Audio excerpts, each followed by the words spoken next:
दिनु क्या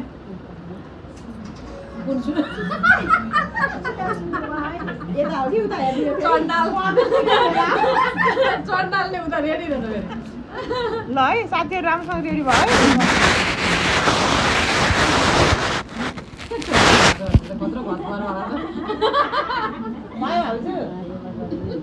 ल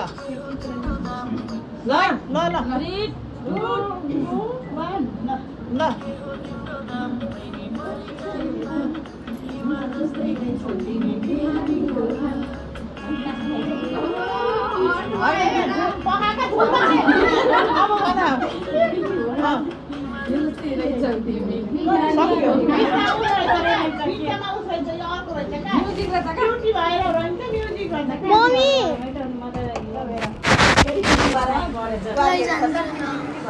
यो चाहिँ हाम्रो बिहाइन्ड द सिन यस्तो छ है हेरेको